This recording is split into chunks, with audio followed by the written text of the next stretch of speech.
video, we're going to look at our second instructional design tool called HyperDocs. HyperDocs are a transformative interactive Google Doc that replace that old worksheet method of delivering instruction. It can really be that ultimate change agent in a remote or a blended learning classroom. HyperDocs allow teachers to pull in all components of a learning cycle together into one central hub. Within this doc, students are provided with hyperlinks to all the resources they need to complete that learning outcome. A true HyperDoc is actually more than just a bunch of links on a document. It allows for all of those components, like we talked about, of the learning cycle or that workshop method to come out. Now, they break it down into 7 components, which are engage, explore, explain, apply, share, reflect, and extend the learning. Within a HyperDoc, digital collaboration is present and gives every student a voice and a chance to be heard by their classmates. Critical thinking and problem-solving skills can be developed and linked in all the tasks. And also, students have an opportunity to create an authentic digital artifact to show what they know and connect to a wider audience. For our next part of this, I want us to all go to this HyperDoc on HyperDocs to kind of experience what one feels like. To access this, you can either click here on the image in the slides or go back within the classroom and find it as the activity. Now, this is my HyperDoc that I took and manipulated to make it fit our instructional needs. It's a HyperDoc about HyperDocs to kind of let you feel what it feels like if you were a student.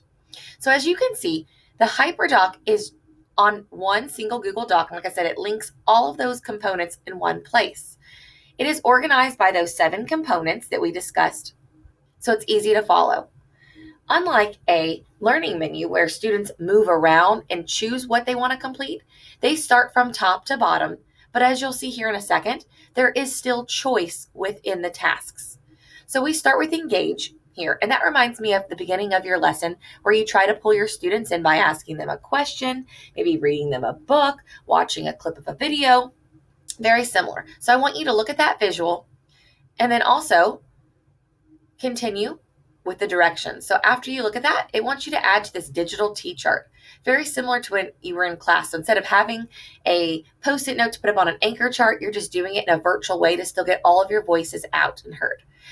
When you are posting links on a HyperDoc, I do recommend that you're very careful of the permissions. So for an example, for this one, I wanted everyone in Oldham County to be able to edit this. So when I made this doc, in permissions, when I shared it and found the link, I had to make sure that everyone had editing access. So always think about that when designing your HyperDoc.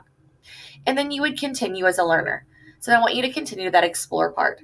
Here is where I want to kind of show where you can still have choice. Although I want all students to possibly watch a video, as my directions say, or my participants, you all, after you watch a video, you still have choice because you can choose to read something like a blog post or listen to a podcast. So it still hits those different modalities. Next, it moves to that explain. Also within explain, you have it's kind of like your formative assessment. So when you have your explain, you can also still give choice. Look, I have a Flipgrid link here, so it keeps it all in one place. Or students can, or you all can click here and you can have a comic. So there's still choice in the way that you demonstrate your learning to me. The apply part is like that work time. For you all, I want you all to explore different types of HyperDocs. And just to kind of think about when we try something new, it is okay if we, what we call borrow and tweak or remix resources that are out there, as long as we give credit to them and as long as we are making sure it fits our students' needs and our learning objectives. So it's okay to click on these links, find one that's the best fit for you in your content area, and then add or tweak to it. The next is, it reminds me of the reflection part of workshop, but it breaks it down to share and reflect. Yet again, still allowing for that collaboration and voices to be heard through other digital tools. And then last but not least, we have that extend the learning. So please go ahead and take at least 5 minutes to access this HyperDoc about HyperDocs to kind of get yourself familiar of what one is and how they can be used in the classroom.